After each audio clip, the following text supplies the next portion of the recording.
Hey, welcome into the Big Ten Huddle. I'm your host, JR, and we're here to talk about all the things going on in the Big Ten. It's the basketball episode coming at you 2 times a week. We got football on Tuesdays, we got basketball on Sundays and Wednesdays. Not a lot of basketball going on right now, but we've got some fun topics to cover. We'll preview a couple of games, and then we're going to talk a little bit about New Year's resolutions for teams. We're going to rank the coaches on how well they have done so far this season, and then we're also going to debate a little bit. Is the Big Ten Conference one of the top two conferences? Have they fallen off? Are they one of the worst Power Six conferences right now? Is a conference like the Mountain West doing better than the Big Ten is right now? We'll talk about it. We'll see what the guys think, and make sure we get those opinions. I'm going to go ahead and introduce the guys, let them tell you where you can find them at. Russ, why don't you go first?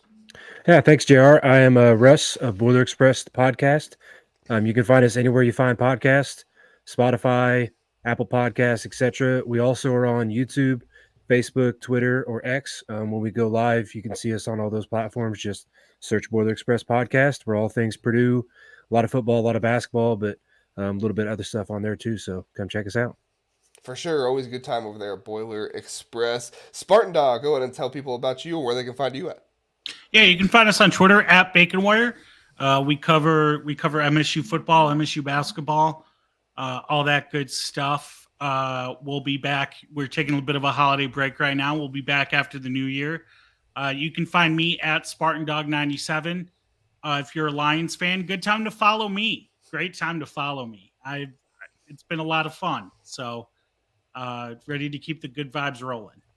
There you go. Always got the Lions if the other Michigan sports aren't going well or anything. I guess there is one Michigan sport going really well right now, but we won't talk about that one because you see the little logo right here, and I had to talk about them last night and give them their flowers. So there's no Michigan fans on tonight for me to talk about it with. So, all right, before we get into it, I do want to remind you we are brought to you by Big Banter Sports, BigBanterSports.com for all your Big Ten media needs, podcasts, all kinds of things over there. You can find for every Big Ten team. In addition to that, please do like and subscribe if you're watching this on YouTube. If you're listening on podcast, please give us a rating over there. We appreciate that. Subscribe as well, and just help the podcast grow. We appreciate all of our listeners and our new listeners. I had somebody comment the other day they're going to start listening more often, so we appreciate that. Hope you're listening now, and hope you all enjoy the content. All right, guys, let's get into it. Our first thing we're going to talk about is Ohio State versus West Virginia. Now, if you look at the records, this doesn't seem like quite the game, right? And Ohio State scheduled this back when they thought Bob Huggins would still be the West Virginia coach. Obviously, he had his struggles in the offseason, which has not made him the coach anymore. So that those things going on. But West Virginia does have some good players. They've struggled with the what's it called? The not having the players approved by the NCAA. Of course, the restraining order is in place now, which is helping them with some of their guys like Kirk Hursa, Raquan Battle. I think it's Raquan Battle as well. Some of those guys who are really, really good players are now playing for West Virginia. So this is a more lethal team than they were at the beginning of the season. However, they have still lost to teams like UMass, Radford, those kind of things. And the Buckeyes are playing pretty well. They had their stinker against Penn State where they let up a huge lead and lost that one that I don't want to think about or remember, but it's fine. We'll mention it. Russ, we'll go to you first on this one. What are some of your thoughts leading into this Ohio State-West Virginia game? Yeah, it seems like you're doing that cautious fan thing where you're talking up West Virginia a little bit just in case it doesn't go your way. But, Right. I see a pretty clear gap here right now. Like you said, Bob Huggins going out in the offseason. You've got Josh Eilert, who still on the website is listed as interim. So he's not even somebody that the program is fully behind. Like you said, they've had the eligibility issues. They did get Raekwon Battle back a couple of games ago. But even with him back and being, very, very good, even as an understatement, he's went off for 29 points in both games, but one of those was a loss to Radford. And the other one I think was just like a 10-digit win to, was it Toledo, I believe? So, Yeah. West Virginia, yes, they've been playing a little bit better as of late, but I mean, you still got an over 100-point gap in KenPom, right? Ohio State's 27, West Virginia's 129. In net, it's even a bigger gap. Ohio State's 28, West Virginia's 180 in the net. So, I do think this is a game that as long as, Ohio State continues to take care of the rebounds, take care of the boards, and get to the free throw line, which they've been doing really well. I think this is a good, comfortable Power Six win for you all to get to 11 wins before you even get to New Year's. So like I said, as much as it was a bad loss to Penn State, to sit there and look at 11-2 going into the new year and going into a conference schedule, I think your guys are in pretty good shape. Yeah, I mean, it's definitely a good situation for Ohio State to be in. And even with West Virginia getting some of these guys back, they've played, what, 2, maybe 3 games, I think, at most. I think the Battle guys only played 2 games. Now, I scored 29 points in both those games. But, that always does give you concern, especially for Ohio State, which has struggled to stop some of these premier scorers. What was his name? Dawson Garcia from Minnesota just absolutely went off against Ohio State when they played them. Now, it didn't, seem to matter that much because Ohio State was still able to take care of them. However, that does make you a little skittish, especially with the loss to Penn State earlier this season. Spartandog, what are your thoughts? Should I be concerned about this game? Are you with Russ where it's like, it's not that big of a deal? What are your thoughts? Here's what this game's going to come down to, JR. It's going to come down to, is Chris Holtmann going to have a brain fart? Because Chris Holtmann every year is always good for a few games that they should win, and he just makes some weird substitution decision, doesn't take a timeout to stop a run, and it ends up costing Ohio State in the long run. So, on paper, this seems like a clear-cut win for Ohio State, but like you pointed out, they did lose to Radford, but this West Virginia team does look more fluid with Raekwon Battle in there. And if they're unable to shut him down, then that could be an issue. Outside of Raekwon Battle, I'm not really sure who else on this West Virginia team Ohio State is supposed to be afraid of. I haven't watched much of them this year, but I know from last year, both watching MSU play them and just kind of watching some of their other games, they were a young team that had a lot of potential. And this should be the year where they take that step up and really kind of get into the conversation for a double bye in the conference tournament. So if you want to be in that conversation, you got to win games like these. You've already lost a game like this against Penn State, so you really can't afford many more of these losses. Well, on this loss, not this loss, if this does become a loss, this is one of those tricky ones, right? Where a team wasn't playing as well at the beginning of the season. And, I know they lost to Radford, but still, like I said, these are better players they have in now. So if Ohio State does end up losing this game, it's kind of a tricky one because it's not going to be good for them in the net. This is what, because it's a neutral site game. I think it's quad 2 or quad 3. I can't remember exactly. It is technically a neutral site game because they're playing in Cleveland. So, kind of more toward Ohio State, but still neutral site. And so that's going to hurt them as well. That, because net doesn't always account for injuries and players not playing, especially the crazy world we live in now with guys having their waivers and guys not having their waivers. It's wild. It's chaos. It's really something the NCAA or whoever's in charge of whatever is going on needs to fix because it's just absolutely ridiculous that we have this kind of stuff going on. But it is difficult to try and project, and the numbers won't favor Ohio State if they win. And then on the flip side, it's not going to favor Ohio State either if they win, because I think this is a better win than what the numbers would suggest if Ohio State does win this one. But ultimately, we'll see how it goes down.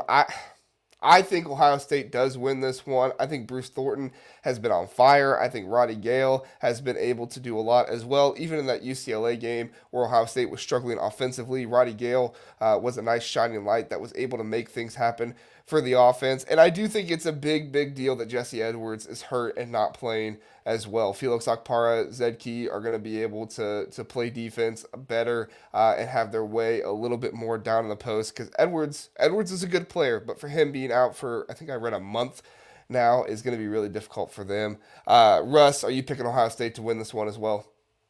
I am. And like I said, I would expect it to be somewhere in the mid-teens to maybe even close to 20. I think maybe something like an 80-64 kind of a win because, like you said, it's technically neutral, so that does help you. Technically, if it is a loss or you guys don't play well, it shouldn't hurt you as much not being a true home game. Mm-hmm. But, as lowly as they are ranked, losing record, interim coach, they are still trying to figure things out with these pieces coming back. And, like Spartandog said, it's a young team that's starting to gel and starting to get their, get the ball rolling on offense, especially. I think that it should be a comfortable win for you all. And, like you said, it might not be as good in the numbers, but for you, the fan base, and for the players, it's going to be a really good boost going into conference play. Yeah, for sure. I think you're right. The boost of enthusiasm and stuff like that more than anything, and getting to 11 wins would be something for the team to hang their hat on. Spartan Dog, you gonna pick Ohio State to win this one as well? I am going to pick Ohio State. I think that Ohio State is probably one of the more underrated, talented teams in the Big Ten this year. I think they're flying under the radar just because of they underperformed last year. Let's call a spade a spade. But I think that having those guys getting a year of experience under their belt under Chris Holtman, I think is going to help them both in this game and once the calendar turns to 2024 and we jump into conference play. So I think Ohio State should take care of business here in Cleveland. They should. We'll see if it happens. Yeah. That's the thing. All right, let's move on to Michigan State versus Indiana State. Now, I know what you're thinking. Why are we previewing a game where Michigan State is playing some no-name Indiana State? Well, listen up. I live like 30 minutes away from Terre Haute, and I root for the Sycamores, but at the same time, I also root for the Big Ten. So I'm kind of conflicted on this one. However, Indiana State is having a great season. They have some 11 wins this year. We just talked about how important that is, especially for a mid-major team. They have their one loss as well. So Indiana State's playing good basketball. Michigan State, for whatever reason, has just decided to schedule the hardest mid-majors possible. I mean, they had JMU at the beginning of the season. Now they have Indiana State. I don't know if they meant to do that or if it just kind of happened that way. I'm sure that's just the Michigan State luck right now with everything going on. Spartan Dog, what are your thoughts going into this game? So right off the top, just want to say prayers for Jeremy Fears as he continues to recover.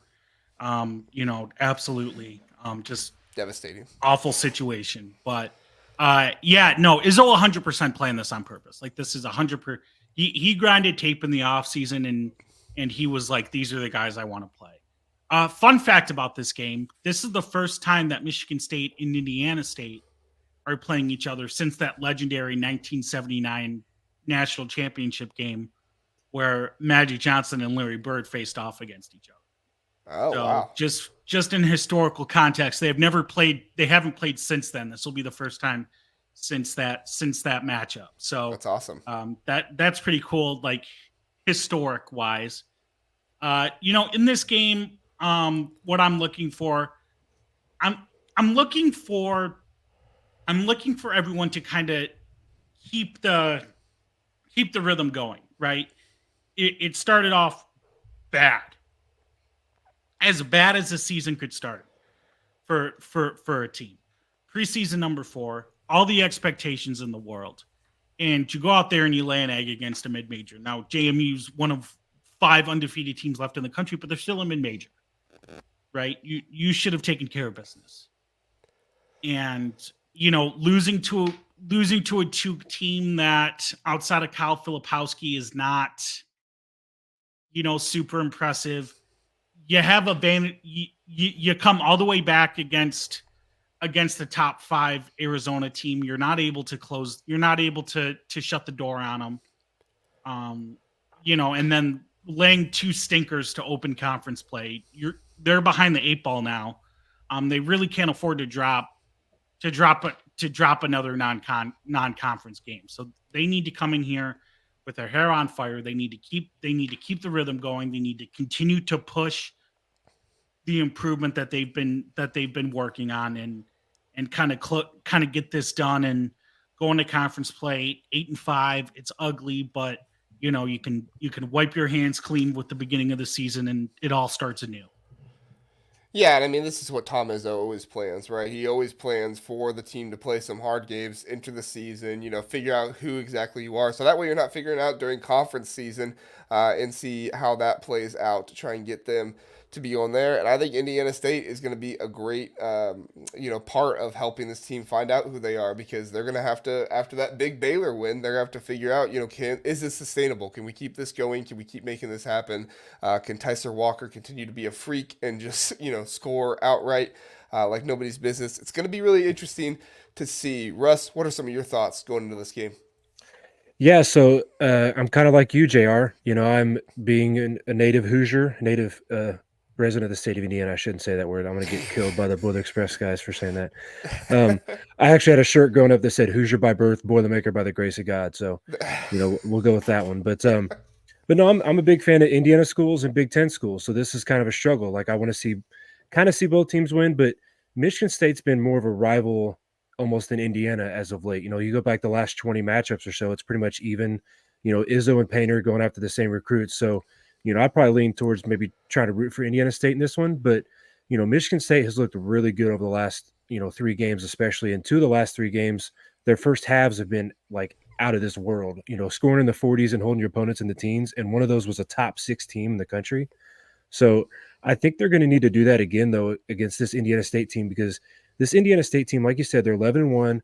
They're actually the second highest team in the state of Indiana in Ken Palm and in the net, ahead of Indiana, ahead of Butler, ahead of any other Notre Dame. Of course, Notre Dame's having a down year Right. and a downtime in the program. But, Indiana State has this guy that's the Nikola Jokic of college basketball. If you just Google that, look him up. His name's Robbie Avila. He averages 16 and a half points a game, I think a little over 6 rebounds a game, and he is like the most awkward looking dude. He's got rec specs. He's a big dude. He's got this big old tattoo, like it's like eagle wings and a cross or something. He just looks so awkward, but he gets the job done. And they also have another guy that averages like over 19 points a game. They shoot the lights out of the ball, right? They're like 99th percentile in free throw percentage, 3-point percentage, 3-point attempt rate. So, they're going to be able to shoot the ball well. And if Michigan State doesn't come out ready to play, I think they're going to find themselves in a ball game. But yeah, I lean towards Michigan State in this one, though. It's at Michigan State. I think it's going to be a little bit too much of a task, too tall of a task for Indiana State to get the job done there. Yeah, the shooting was going to be what I pointed out if neither of you guys did. So on CBB Analytics, which we'll talk more about them in a second, but on CBB Analytics, they have the effective field goal percentage of Indiana State 61.7%. That's in the 100th percentile of college basketball overall. Like not just mid majors, not just Big Ten, and ISU. Like overall, their true shooting percentage is 65.2%. Again, that is in the 100th percentile of college basketball. So, I mean, they're a really, really good shooting team, and they make their shots. They do what they need to do. To be effective. And that's a really, really hard thing for teams to counter. Now, their weakness is some of their defense, right? They don't have very good personal foul efficiency. They don't get very many blocks. They get a good amount of steals, but it's not great. So if Michigan State's going to win this one, it's going to have to be taking care of the ball, getting down in the paint, and using their size to their advantage, which at the end of the day, it's not been Michigan State being down low. That's what's helped them so much this season, as it has been Tyson Walker and AJ Hogard, making the things happen. Jordan Akins, all those guys, Hall, all those guys that you want to talk about. But it is going to be interesting to see, can Michigan State get down on the block, make things happen in the paint, get the paint points up, so that way they beat ISU. I tend to think they will. I think Tom Izzo is too good of a coach to lose to an Indiana State team. I'm not trying to disparage Indiana State. I think they're having a great season, and I am looking forward to continue to watch them. But at the end of the day, I think Tom Izzo, Tyson Walker, AJ Hogar, I just think those guys are going to be too much, and they're going to ultimately win this one. Spartandog, I assume you agree in picking Michigan State to win. Yeah, I mean, look, as much of a test this is, right, for Michigan State, and it is a test. Let's be clear. This is a good basketball team, and I'm not sure of Jackson Kohler's status. I'm not sure a lot of people are. Last we saw him, he was back in a boot, so we're not sure if he's going to be back for Saturday. I'm not very confident in Madi Sissoko. So I think Avila's going to be able to get his. But as much as a test that this is for Michigan State, this is also like a major test for Indiana State. I mean, they've only played one other high major team, which is Alabama, who is not as good as they were last year, and they got the doors blown off of them. Right. So, I tend to think that this 11-1 record, it's impressive. The stats are impressive. They speak for themselves, right? You're only, you can only play the schedule in front of you, but it's a little tiny bit Mickey Mousey. We want to say that, right? Yeah. So that's kind of where I'm at. Indiana State's a great basketball. They're a great team. They're going to go. They're probably a tournament team as it stands right now, but I just don't. I have faith that Michigan State is going to be able to keep the momentum that they've collected over the past 3 games and going into conference play. Yeah, I agree. And mid-majors are better now than I think they have been. Some of them because of the transfer portal and things like that really have helped people out. However, I don't think Indiana State has risen to, me trusting in them like I would trust in like a Florida Atlantic or somebody like that, right? I'm not going to trust them to be able to take down some of these big dogs. When I was watching Florida Atlantic versus Illinois earlier this year, I honestly thought Florida Atlantic could have won that game. Now Illinois eventually pulled it out. However, it's one of those games where you could see Florida Atlantic getting that win. Russ, your buddy's here, Dylan. Dude, Yeah, it's I Russ saw dude that. again. Hey, now put some respect on Florida Atlantic. That's coming off a Final Four Oh yeah, Florida Atlantic team. So, they're not just any mid-major either now. no, they're But not, and that's what I'm saying. Like I've not seen this level of success for ISU like year over year to make me continue to believe in them, right? Like yeah. So, but who knows? This could be the start. We'll see. I still think Michigan State's going to get it done, but I'm rooting for Indiana State the rest of the season. I want to see them do well. Yeah. Mid majors I love to see, and then of course Indiana. I'm always going to root for Indiana schools. So, And you mentioned some numbers on CBB. Speaking of numbers, do you guys know what their net rating is or net ranking? I I didn't do get a chance not. to look that up. What is it? They're actually 23 in the net. So Oh, they're 59 in Ken Palm, but they're 23 in the net, where Michigan State's at 35. So this is actually technically, according to net, a quad one game, even though it's a home game for Michigan State. So Michigan State, I think they will win this game. And should they win this game, they're going to be big Indiana State fans too, because they want to see that stay a quad one win. And obviously they're big Baylor fans. And so if they can get Baylor and Indiana State to have a good season, they at least have a couple non-con wins that they can point to, after some of the struggles that they've had in the other games. So that'd be one of those quad one wins where like you see it and you're like, wait, I'm not counting the yeah. ones going back. Like, oh wait, Indiana State was a quad one. Yep. Yep. Happens every now and then. So. All right. Well, very good. Hey, before we move on, just want to remind you about CBB Analytics. We talked about them. We love CBB Analytics. They give us a free subscription here at the Big Ten Huddle. They also give a free subscription over at Boiler Express, and I know they appreciate them as well. So go check them out. They have a lot of awesome stuff that's for free, not just paid for stuff. But if you do want to pay for it, a lot of great content, different tiers that you can sign up for. And like coaches in college basketball actually use it. The guy who runs it, he is like a former NBA analytics guy. So everything he does is professionally done, stuff that is used at the highest level of basketball. You will not be disappointed. You'll make yourself a smarter basketball fan. And you'll be able to look up all these stats on your own. So that way you can say, no, JR, you're wrong. Or no, Russ, you're wrong. Look at these other stats. And I'm sure you can do that in the comments. So yeah, comment all the stats that you think we're wrong on, and we'll get you in the comments with that. So, all right, guys. So we are gonna move over to the separate screen. Here we go. All right. Oh, I forgot to. This was JR forgetting to plan over here. I gotta share my screen now. I know. Here we go. There it is. Need that Jeopardy music. Right? Du-du-du.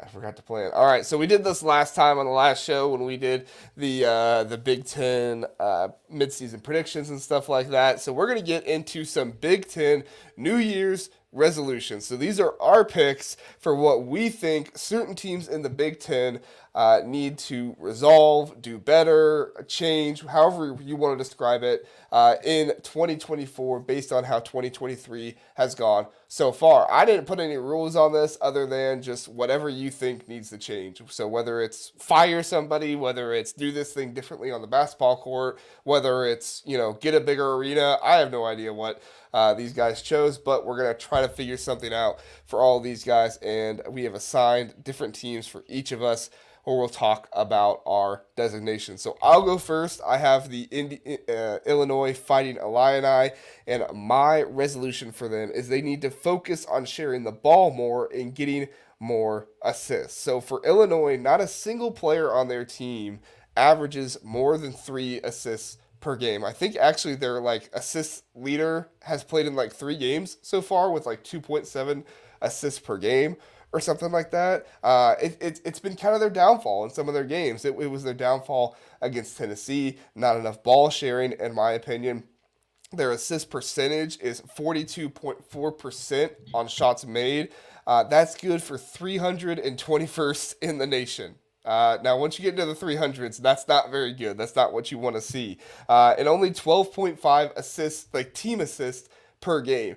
So for me, there needs to be more assists. There needs to be more sharing of the ball. And we can talk all day long about how Illinois doesn't have a point guard, yada, yada, yada, whatever we want to say. But the fact is these guys need to do a better job of sharing the ball, not just playing ISO ball, but sharing and getting better shots, easier shots to make those things happen. So you guys got any comments on sharing the ball more for Illinois? Yeah, I kind of went similar. So when you first posed this question and put this as a topic for tonight, it's very open-ended. So some of them were, I compared to actual New Year's resolutions we'd have, and some of them are just straight basketball. But for Illinois, I put work on the Shannon Jr. Coleman Hawkins relationship. So kind of in that same vein of sharing the ball, of working together, being more cohesive as a team, and not just kind of ISO ball, kind of, make something work. So, yeah. Yeah, it's been a weakness for sure. Spartandog, you got any thoughts? No, I agree 100%. You look at Illinois, and sometimes the offense can be really static because, the guy in charge of the ball just wants to get it down to 5 seconds and chuck a shot, right? Everyone wants to be a hero. Not everyone can be a hero. It's a team sport, and I definitely think that's something that Brad Underwood needs to resolve heading into league play, because if you're gonna play hero ball all in the Big Ten, you're gonna get eaten alive. Yeah, for sure. All right, Russ, you said you love Indiana teams, so we gave you Indiana.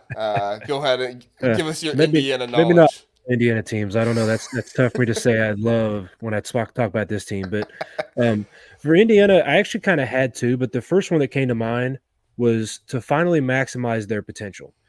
So one of the things that's gone through the last decade or so of the Purdue IU rivalry is obviously Purdue has done quite well in the basketball rivalry, and on top of that, Purdue fans love dunking on the Indiana fans even further by posting recruiting rankings or kind of projections going into that season. And Indiana has always just had such high potential. They've always got these 4-star, 5-star guys, but it always seems like they cannot figure it out. They can't get it to work.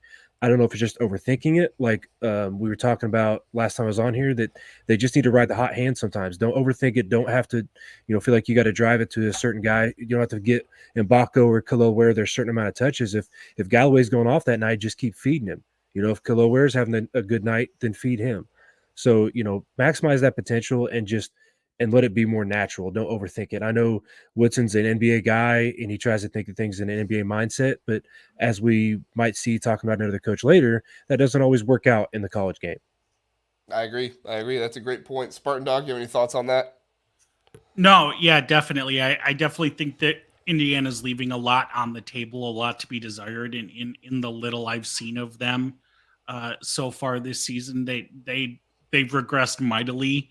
Missing Trace Jackson Davis, and they just kind of need to figure out a way to fill that hole one way or the other, because one of the underrated parts about Trace Jackson Davis's game was that, he could facilitate for other players on the floor, which is very rare in a big man, right? He took up a lot of oxygen, but he could also, he was really good at kickouts and finding open guys when, they were shutting down the lanes and doubling him.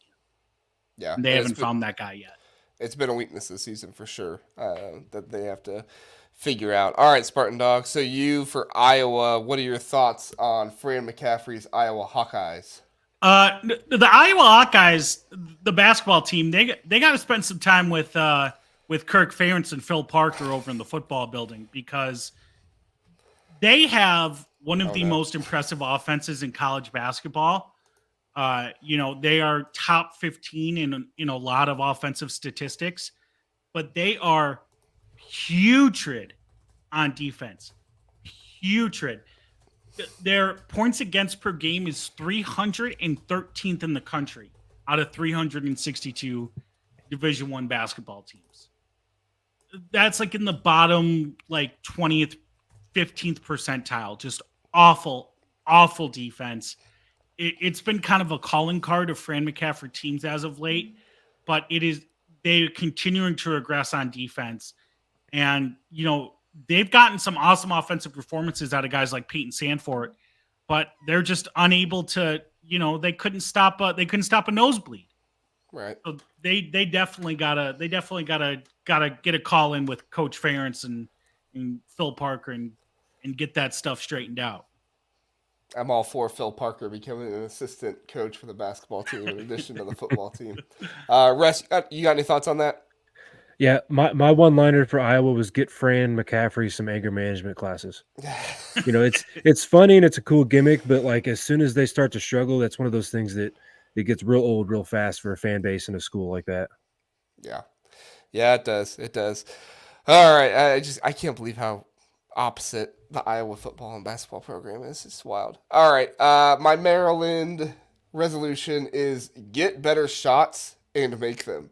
So I know that's like super simple, but honestly, like you look at the statistics, last in the conference in assists per game. They have 11 assists per game. That's last in the conference. Last in the conference in field goal percentage, 41%. Last in the conference in three-point shooting percentage. And the only player on their team that shoots above 35% from behind the three-point line is Jameer Young. And he's shooting 35.2%. So things are not going well shooting-wise for Maryland, and I think, honestly, a big factor in it is they need to be sharing the ball better. They need to be setting each other up for better shots, and that, honestly, that's just kind of what their offense comes down to. We thought Jameer Young would have some more help on offense this year, but he doesn't. He's still being forced to do a lot of the legwork on his own. Now, Julian Reese is a good player. However, it can't be the two-man show on offense. They have to figure out a way to share the ball, get more assists, and shoot better from the field. Spartandog, you have any thoughts about that? Yeah.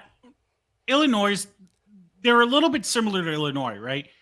But Illinois' problem is that they don't want to share the ball, right? Everyone wants to be the hero.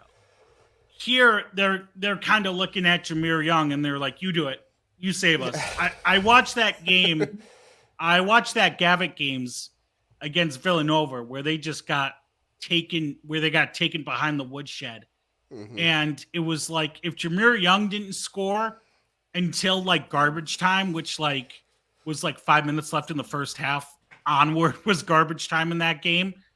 If Jameer Young didn't score, it was very rare that someone else was putting the ball in the bottom of the bucket. So they got to find a second guy, or someone's got to step up and kind of help Jameer Young out by taking some of the oxygen of the defense away, because it is not you can't be a one-man show in college basketball, especially in the Big Ten. Oh yeah, for sure. Russ, you got any thoughts on that before we move on? Yeah, we talked about earlier in the year guard rankings and how I kind of poked fun at Jameer Young being a volume guy. And that can be enough of a problem when you're leaning on a volume guy to be your leading scorer. But when you're as a team, a volume team where you're not shooting a great percentage, that's not a great recipe for success at all. No, it's not. It's not at all. All right, another team that I could think of a few different resolutions, but Russ, I'll let you come up to one on them. Michigan, what's your resolution for them? Speaking of anger management classes. So I wasn't Michigan, going to say it.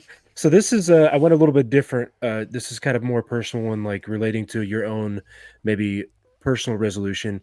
I put, is this the year you leave that roller coaster relationship that clearly doesn't look like a long-term relationship? right? Like he had a great, honeymoon phase. It seemed like it was going to be really great at the beginning. He's the Michigan guy, had some decent success at first, but now it's become a lot of drama, a lot of fighting, a lot of back and forth, a lot of he said, she said. So is this finally the year that you say, you know what, look, we had some good times. I hope we can try to end this on good terms, but either way, this isn't going to work out long term. We've got to find a way to cut this off. That could fit so many different resolutions. That was poetic, Russ. I appreciate that. A Spartandog, I'm sure you agree with that, right?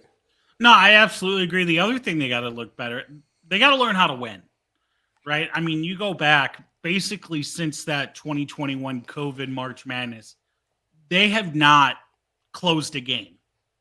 That's been a major issue for them, is they are not able to win close games. They aren't able to stop the bleeding on big runs. They just kind of, it's at a point where if they're not leading wire to wire, they're losing. Right. And that is just not something you can sustain anywhere in basketball. You would think better coaching would help that. You would. All right, Spartandog. I gave everybody their own teams. So Spartandog, your own Michigan State Spartans. What is your resolution for them? Yeah, my resolution for the Spartans is keep up the good work. Right? They're a little, the best resolutions stick when you start them before January 1st. And the season started off rocky. It's been rough. But if you're able to keep up the progress and you're continuing to show the signs that you are indeed the team people thought you to be, you're going to be in good shape come tournament time. Now you gave yourself a tougher road because you've eliminated yourself from the top 3 seed lines basically. But can you be that buzzsaw that everyone expected you to be? That's a good point. Russ, you agree with that? Keep up the good work? Yeah, we're all kind of getting a little poetic here, talking about starting resolutions early and all that. Yeah. Yeah, no, I agree with that. Definitely, Michigan State's done it before. Izzo's done it before, so they're not out of it yet by any means. It's just can you go back to that what's worked? Can you go back to your kind of your old self, the way you don't make life harder than it has to be. You know how to do it. You know the blueprint, like just go out and get it done. Very true. Very true. All right, my resolution for Minnesota is to stop with the self-imposed turnovers. All right, they are last in the Big Ten in turnovers per possession, last in turnovers or second to last in turnovers per game. That doesn't mean that they have low turnovers. It means they have a lot of turnovers, and yet the Minnesota opponents are last in the Big Ten in steals per game, which means a lot of these turnovers that are happening against Minnesota are not because the other team is making an outstanding play and getting a steal. It's because Minnesota is being careless with the ball, not making the right reads, not making things happen, and turning the ball over unnecessarily, which comes back a lot on Ben Johnson, which we'll get to with the Big Ten stuff, or the coaching rankings later on. But they have to stop with the self-imposed turnovers. They have to do a better job of taking care of the ball. And if the other team steals it, they steal it. Good on them. But at the end of the day, you can't let that kind of stuff happen. Russ, you agree with me there? What are your thoughts?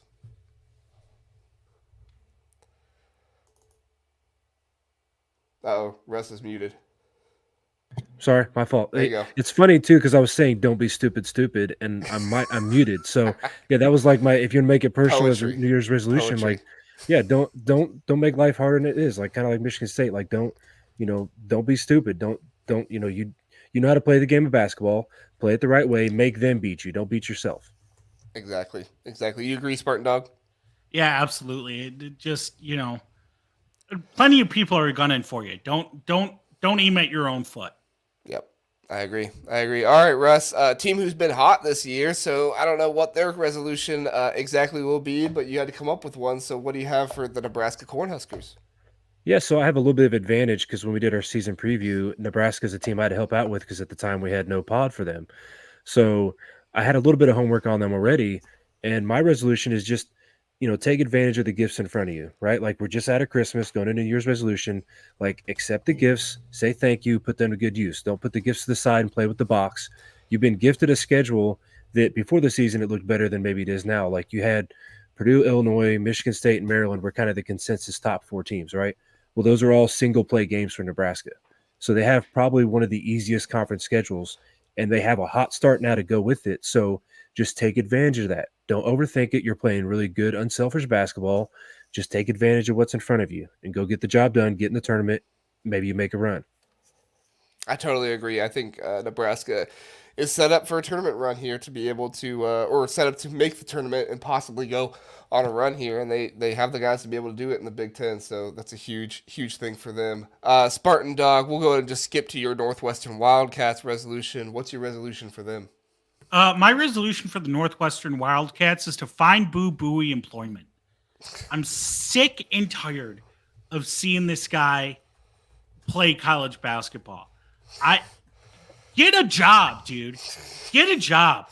I'm sorry. I'm all for player empowerment and transferring and using that extra year of eligibility or whatever. But get a job, man. I'm sick of this. You're messing up Northwestern's graduation statistics. I'm so fed up with seeing Boo Buie on my television screen dropping 38 against MSU. I'm over it. Go do something else. Deloitte is hiring, man. So your resolution for them was to get rid of their best player to help out your team? Yes. Hey, I'm for it. I wish we'd have done it a little bit earlier in the season, but I'm for it. Yeah. I was going to say, Russ is probably for that one as well. That's hilarious. All right, we'll get to my Buckeyes. Ohio State, please, for the love of everything that is holy and good, do not go on your January slump this year. Just if you lose a game, don't get down on yourself. Come back, win the next one. Don't lose 3 in a row. Don't lose, 11 in a row last year.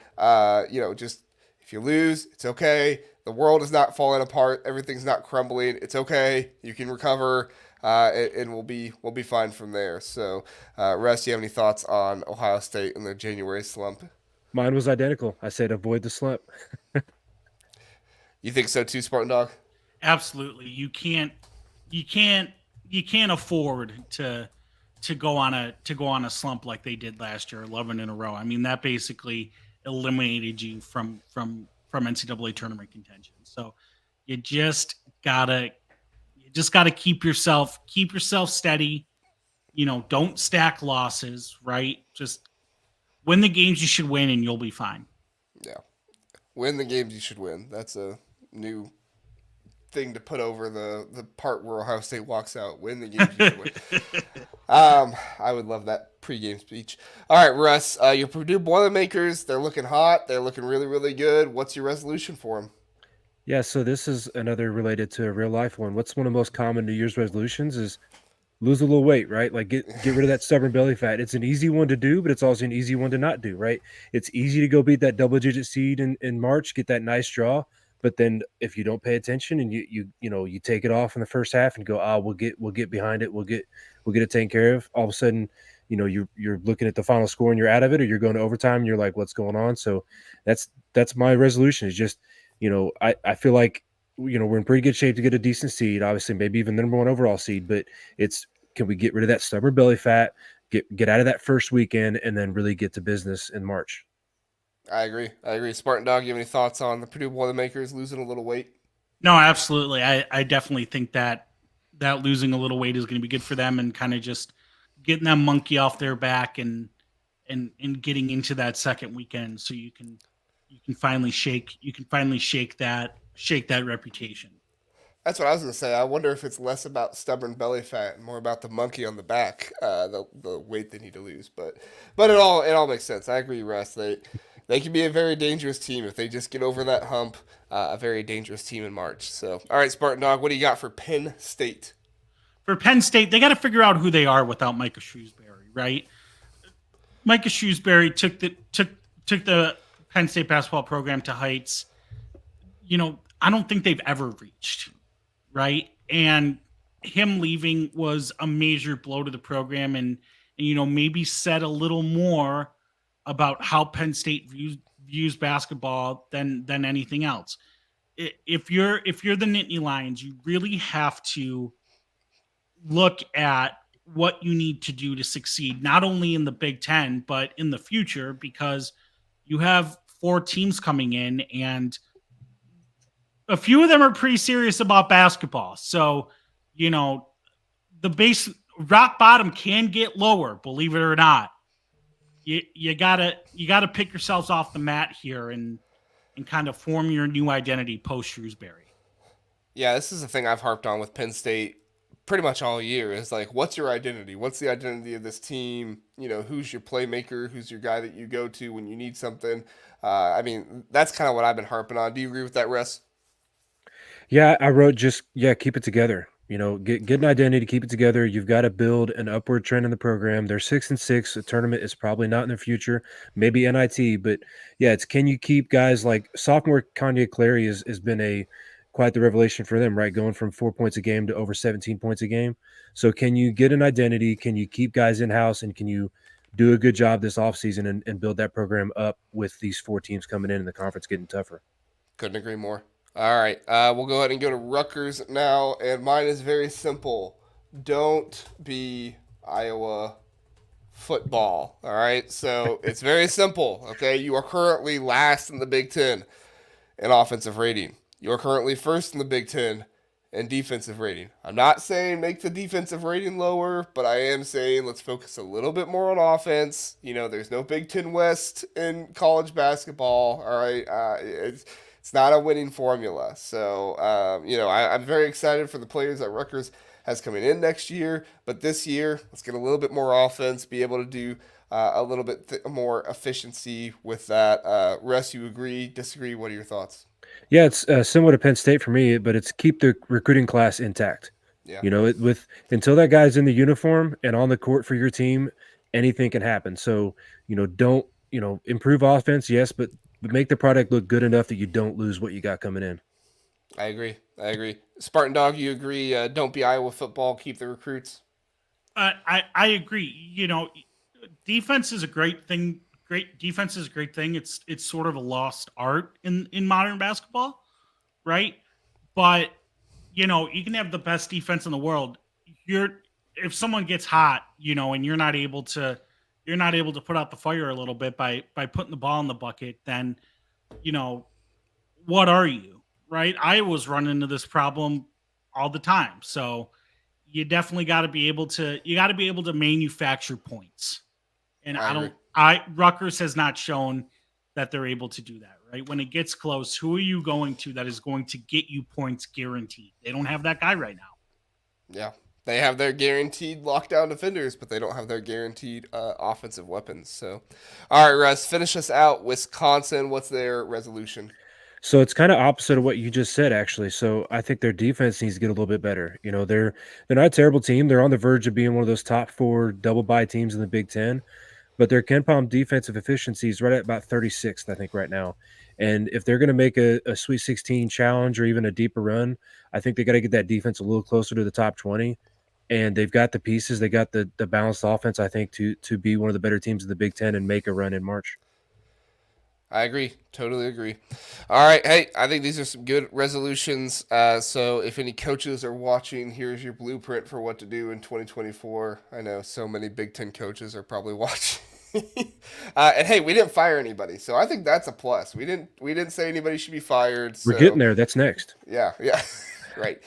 We are getting there because Big Ten coach rankings. All right, so here's how it goes. All right, these are specifically for how the season has gone so far. These are not, so when we're talking about Tom Izzo, we're talking about how has Tom Izzo been right now this season. We're not talking about how was Tom Izzo before or anything like that. We're talking about right now. How is Tom Izzo? How is Matt Painter? How is Kevin Willard? All those guys. How are we going to rank these guys and make it happen? So we'll go ahead and we'll let Russ start us off with this one. Russ, I think I know who your number 1 guy is, but just go ahead and say it to confirm. Of course, it's Matt Painter. Of course, I'm going to be the homer. We had this discussion last year after the season as to what does Matt Painter have to do to be coach of the year, and I don't think he can be, because when you're expected to be at the top and you stay at the top, it's not like, oh, you went from a basement team to a contender, but they're the only team to go undefeated in non-conference in the last 2 years of all Power Six programs, and now they've done it a third straight year, and they've scheduled a gauntlet. So, and he's changed the way he coaches. Right, the guards have played a lot better this year. He put TKR in the starting lineup. He put Lance Jones as a transfer in the starting lineup. That was a huge get, and I think that he's really improved this year. And I think that this could be the year he breaks through. Yeah, I thought about a couple other guys, but at the end of the day, I just looked at it and I said I have to go Painter. He has done the best coaching job so far this year. Everybody will use their excuses of Zach Edey's just tall. I don't respect your opinion if you have that opinion. I do understand it because I had it last year, but this year I'm like, no, that's not the thing. If you actually watch the games and see how it is, Zach Edey is really, really good. And there's a lot of good coaching that Matt Painter does in the games that I think goes unnoticed, but he's been really good this year. So Spartandog, you think we're right, or you got a different opinion? Yeah, I thought of maybe putting some different guys here, just to be, different and quirky, little manic pixie dream girl. But yeah, I mean, Painter is by far been the best coach in the conference so far this season. I don't think there's any debate. Yeah, I think so too. All right, Spartandog, give us your number two. My number two. So I am going to get a little manic pixie dream girl here. I'm going to go with Fred Hoiberg and Nebraska. I think he's finally, last season you finally started to see the germ of what he was trying to do there, and I think this year it's coming to fruition a little more. They have suffered some injuries. That's gonna hurt them as they get kind of more into conference play. Their awesome center, Rank Mast, I believe is out for the year, if not an extended period of time. So that's definitely going to be killer for them as they try to, make the tournament. And, that's not something Nebraska ball does a lot, is make the tournament. So, this early in the season, they've had a bit of an easy schedule, but like Russ said, you can only play who's in front of you, and they've taken care of business. So I think Fred Hoiberg's done phenomenal. Yeah, I agree. I would have had Fred Hoiberg number one if they could have kept it closer with Creighton, or even beat Creighton earlier this year. So I know this is not really all that interesting because we're all the same right now, and I'm assuming Russ is probably going to be the same, but I can't sing the praises of Fred Hoiberg enough. Russ, you agree or disagree? Yeah, I don't have really much to add. I've got Fred Hoiberg number two as well. I think at this point, it's very impressive what he's done, especially you go back to about 2/3 of the way through last season when it was like maybe he's done, and he's just flipped the 180 and done a really good job there in Nebraska. I agree. All right, who's your number three then, Russ? So my number three is actually Greg Gard. I think he's done a good job having that team in position to. Right now, I'd put them as the second or third best team in the conference. And to do that from a position where most people viewed them as like maybe more of a middle of the road, like a 6-7 team in the conference, I think that's really good so far. I agree. I think Greg Gard is very good. I'm actually going to go Brad Underwood, though. One thing that Brad Underwood has done this season is I think he has improved the culture at Illinois a lot. I feel like, and Greg Waddell over on Sleepers talks about it a lot, but like the body language and stuff like that, I do buy into that stuff. Like they look like a team who is more excited about each other getting wins, and I do come down on them a bit when they get down, like in that Tennessee game. They kind of gave up a little bit, but it's not a perfect culture. But I feel like the culture has gotten better. This is a much better team than they were last year, even though they have some of the same guys. So I'm gonna give Brad Underwood some love and make him number three. So Spartandog, who's your number three guy? I'm gonna give it to Greg Gard, and I think the reasons for that are pretty clear, right? Russ basically covered all the bases for me, right? This was a team that was expected middle of the pack, right? Maybe a year away. Maybe they needed to hit the transfer portal a little harder, but I think that they have done I think Greg Gard's done a phenomenal job. Yeah, he has. Who's your number 4 then? My number 4, I'm going to go with Chris Holtman. Actually, you know, everyone loves to joke about Chris Holtman. Um, you know, the January slump, the constant selling of we're a year away, we're a year away, we're a year away. But you know, I still think he's a pretty solid coach, and I do think that this year is the year he can finally kind of break through that glass ceiling and kind of make some noise in March. He very well could. I'll believe it when I see it, but he very well could. uh, I'm gonna go with Greg Gard as my number 4 for a lot of the same reasons you guys gave. Just doing a great job this season. All right, Russ, who's your number 4? I got to password protect my notes, man, because I've got Chris Holtman number 4 as well. I think if you look at staring 11-2 in the face going into the new year, I think that's a really, really good start for this Ohio State team. Even with different guys leading the way than you maybe expected, Roddy Gale kind of coming out of nowhere. When you have a player that makes that leap, that speaks volumes of a coach's ability to develop talent, and I think he's done a great job this year. Maybe I'm just too low on Chris Holtman, but it's probably the pessimist in me. Who's your number 5, Russ? So number 5, I actually have Brad Underwood there at number 5. I think that, yes, his body language has been better. The team has looked better, but like you said, they've got to, I'm a fan of X's and O's, right? I'm a Purdue fan. I'm a Painter fan. When you're not drawing up plays well, when you're not getting assisted buckets, that can cost you the games like Marquette and like Tennessee. And I think they're still just kind of one step away from putting it all together. Yeah, good point. Good point. Having a good season, but definitely things to improve on. I think actually my next guy is going to be Chris Collins. I think Collins, that Chicago State loss was obviously bad, but I mean, it's been the only team to defeat Purdue this year. So I feel like he has to be in the top 5. 9-2, doing really well. Yes, they have Boo Booey, who probably could be employed elsewhere, as Spartandog pointed out for us. But at the end of the day, this is still a guy who, 2 years ago was pretty much set to be fired, and then he won Big Ten Coach of the Year. So, and he seems to be doing really, really well again this year. So I'm gonna go with Collins at number 5. Spartandog, who's your number 5? See, this is tough because now we're kind of getting into this might be a bigger picture discussion about the Big Ten Conference this year. For right now, I'll agree with you, Jr. I'll go with Chris Collins. Right? I mean, that Chicago State loss is a bad loss. It's an inexcusable loss. I mean, Right. Chicago State has been such a joke in college basketball. Mark Titus has been actively campaigning to become the coach of Chicago State. So that's not what you want No, as a program. But like you said, they're the only team to beat. They're the only team to beat Purdue. I'm sure they're going to kick the shit out of Michigan State like they always do. Yeah.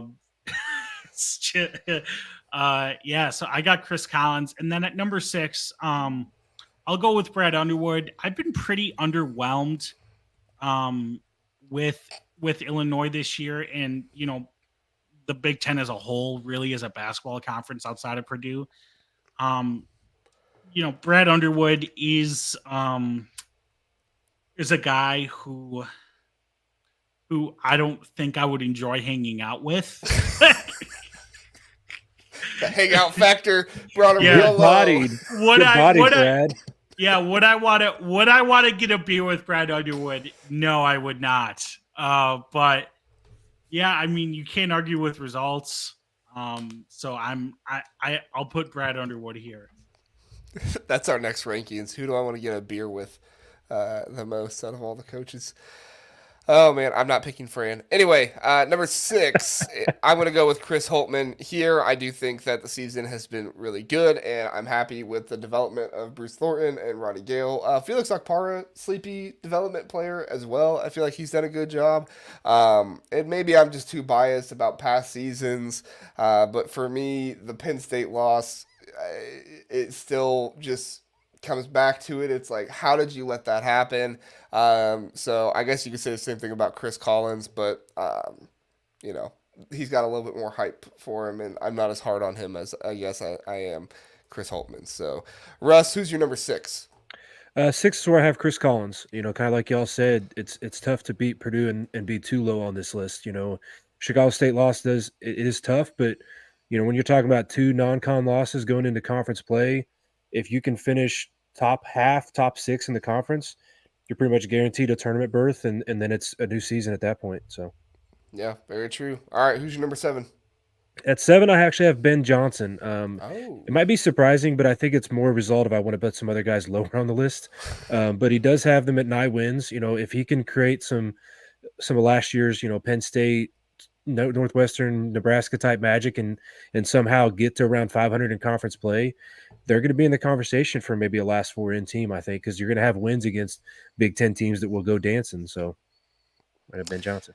yeah. No, Ben Johnson's been doing a good job this season. Definitely deserve that. I'm gonna kind of go off the wall here, but I'm gonna pick Mike Woodson for number 7. I know he's not everybody's guy, and I get that, but he's got some.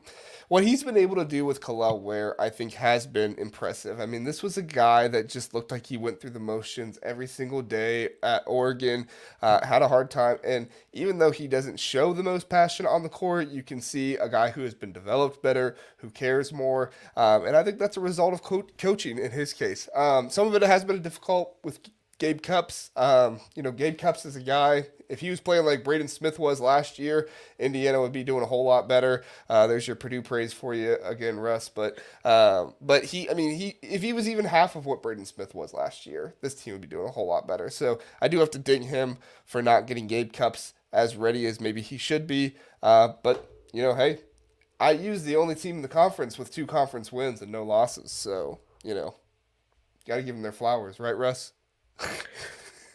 No comment. All right, Spartandog, we'll go with you. Who's your number 7? I'm actually going to put Fran here. I think in terms of what a team is, right?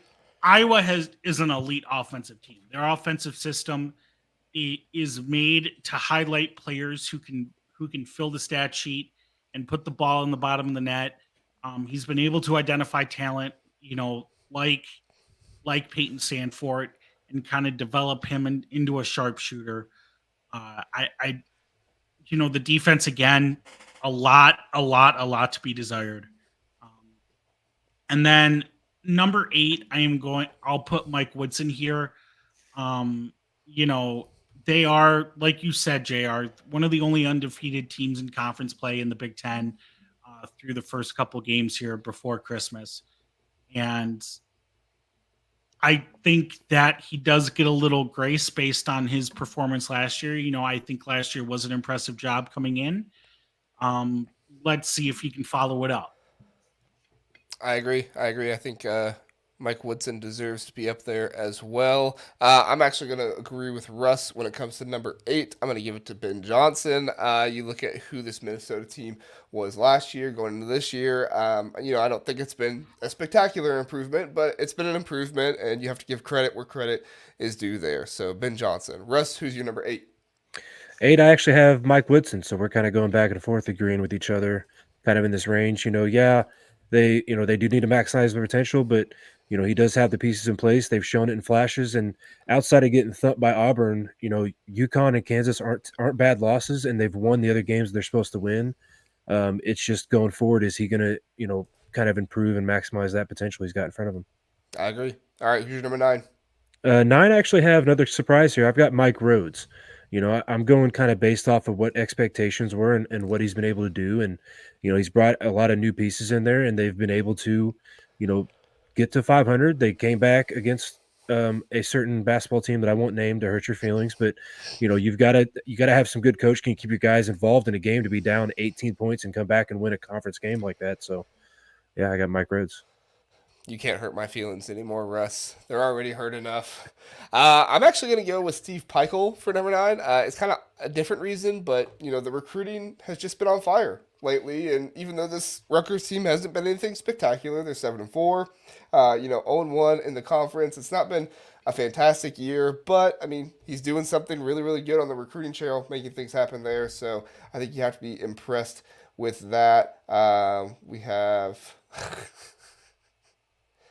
we have somebody telling us how stupid we are in the comments. So I'm not gonna give Gary the pleasure of being up on the screen.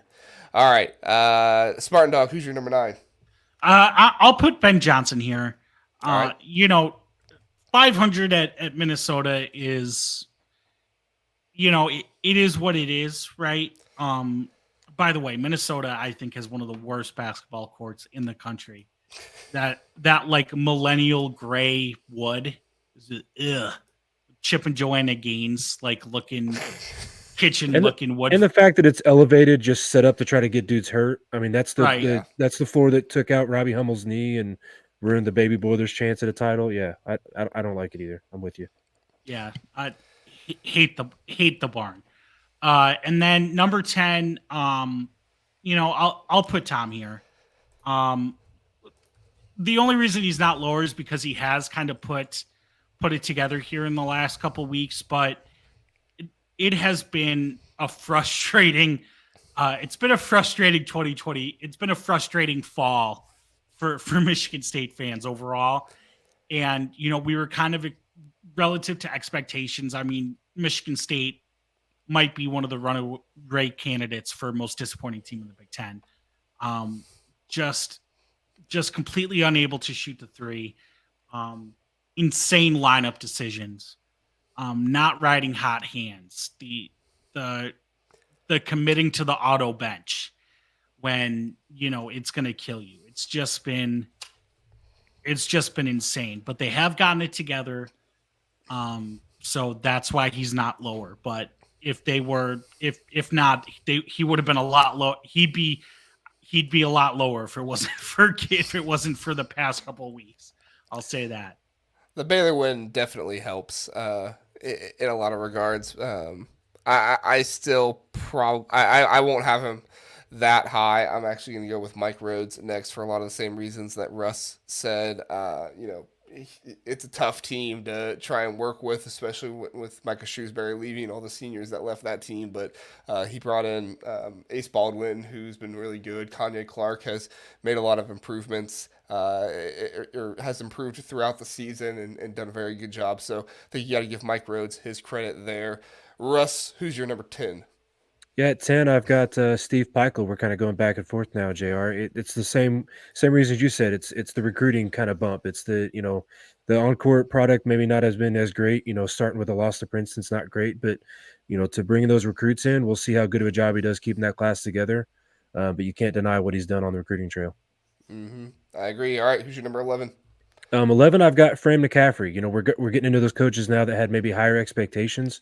When you talk about that top guards list, to have Sanford and Perkins up there as 2 of the top 10 guards, and you got Krieke, you got McCaffrey, you got Freeman as some of the better bigs and front court guys in the league.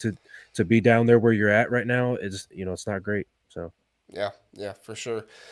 All right, my number 11, I said I wasn't going to put him at 10, but I'll put him at 11, is Tom Izzo. I do think we have to think about, just how difficult of a schedule it has been for Michigan State as well, and for his guys not to give up and not to, mail it in or anything like that, to come out as strong as they did against Baylor. I do think we have to give him credit there as well. I might be eating these words if they lose to Indiana State. However, I don't think they are, and I think at the end of the day, Tom Izzo, he's kind of doing what he always does. He has a really, really tough schedule going into it. Now Matt Painter had a really tough schedule too, and he's won his games. So obviously it can be done. However, at the end of the day, I do think we have to take that into account as well.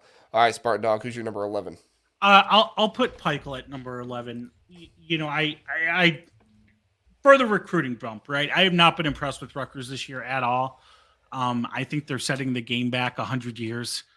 To the point where I almost expect them to play out of peach baskets and like real leather balls.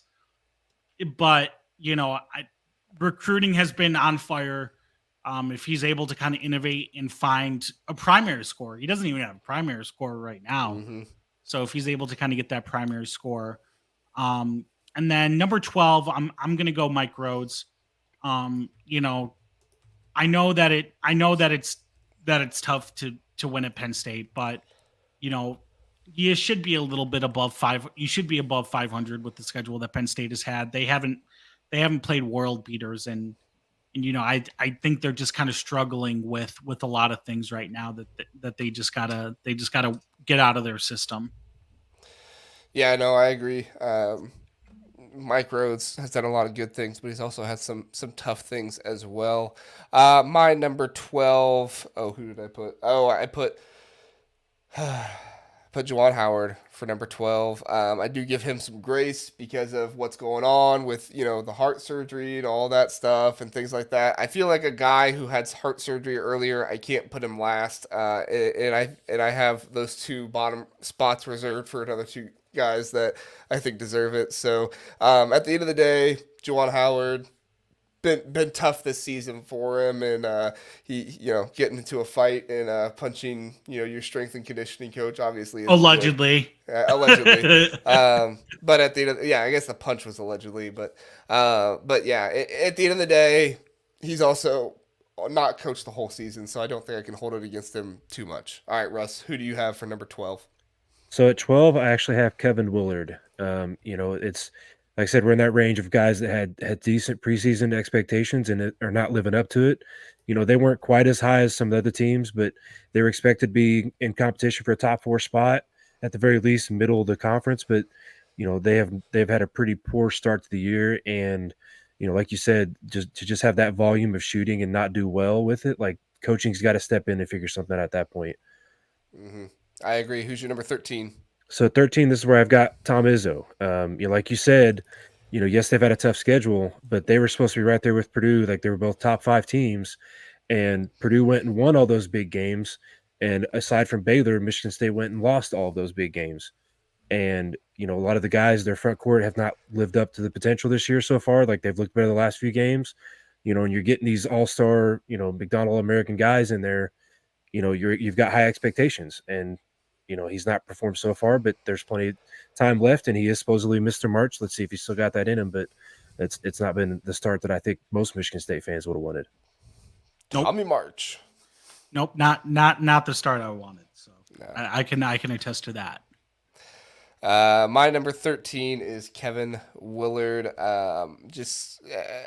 There were a lot of things going into the season that I know Maryland fans were excited about. I was excited about for the Maryland program, and Willard just hasn't delivered. So, to me that's an indictment on him in a lot of those ways. A lot of what you said, the same, Russ. All right, Spartandog, who's your 13? I have Kevin Willard here as well, JR. For all the reasons you and Russ have pointed out. I mean, I definitely think that he has not been living up to potential. He's not been maximizing his roster at all, and it showed in some of the results. Yeah. So I assume last is Juwan Howard for you? Last is Juwan Howard. I mean, you could even throw Phil Martelli in Juwan Howard / Phil Martelli. But look, like the reason, and like I get what you're saying, JR, like the heart stuff. But the problems that Michigan has had for the last 2 years are still here, right? It's cultural. Yeah. And there's no one to blame for your culture but the head coach. I don't care whether he's getting up, whether he's standing up during the games or sitting on the bench. You're a head coach. Attitude reflects leadership, right? And they're unable to close big games. They get lazy on defense. And, we talked before the show, it's insane how cosmically connected Michigan basketball and MSU football is. I went through it all with you guys pre-show. It's for another time. But, I think we're at the point now where we're at the end of the road with Juwan Howard. I can't believe he's still employed. Honestly, I really can't. I think a lot of it goes back to the legacy as a player and stuff like that. They don't want to fire him, and there is no official legacy. Like no, but like that legacy is like it's not. It's not there. I mean, it's in the basement, but it's they can't display it publicly. Right, but I mean everybody remembers it and everybody knows it though. So Yeah, so we'll see. My last one obviously is a good old Fran McCaffrey, and kind of some of the same stuff you were saying, Spartandog, about Juwan Howard, but like this is a very very easy. I guess not easy. This is a very very obvious thing to fix. Play defense. I mean, you lost at home to Michigan, which Spartandog was just talking about how Juwan Howard can't close games. I mean, play defense. I cannot get over how Fran McCaffrey. Yes, you can develop these offensive players and do good things there, but you're 7-5. You're not playing defense. I cannot say enough bad things about Fran McCaffrey and how I feel like he has just botched coaching this year and how bad it's been. So you and I are obviously on different wavelengths here, Spartandog, with Fran up at 7, me down all the way at the bottom. But I cannot see what he's done this season outside of developing some offense, which he does every single year. That's been very good. So You know, he's for bottom for, for me. for Fran, there's an instructional DVD on Amazon called "Building a Championship Defense." I think he needs to check out. Fran would have a DVD player too. Do Yeah, you know? what- Do you know who? Do you know who leads that workshop on building a championship defense? Tom Izzo? No, it's Fran McCaffrey. Oh, no, I didn't know. That's good. Oh, geez. Got me there. Good there, Spartandog. All right, Russ, your last one, Juwan Howard. Yes. Yes, yeah, and to pile on Fran, I mean, you can't be in the Big Ten and not have a defense. You know, it's better to have a defense and no offense than have offense and no defense in the Big Ten. But yeah, Juwan Howard, and yeah, it's still his program. So like you said, it could be Juwan/Phil, but I went through, and I don't know if we'll get to it, but I was going through some of the matchups with other Power Five conferences to see how we stack up, and there's a lot of schools that won some Power Five games or Power Six games, lost some, but you get to schools like Michigan that they've lost like almost every Power Six game that they've played this year, outside of winning at Stanford, which great, that's going across the country and beating Stanford, but Stanford's lost to Santa Clara and Northern Iowa, like they're a 500 team. So, yeah, Michigan has just kind of embarrassed the Big Ten a lot this year, I think, on the national stage. And then you add to that the drama with Juwan Howard and getting in fights and with other coaches, with people within the staff. Like, I think it's just time for him to go. Yeah, I agree. Like you said, break up the relationship. So, all right, let's go back to the regular view here. There it is. All right, so we'll have a quick discussion on it. We went far longer than I thought we would, but we'll just have a quick discussion on it. Russ, sounds like you got some notes for what is the Big Ten's conference rank among other conferences this year? What you got, Russ? Yeah, I think the one conference I think is clearly out in front to me is the Big 12.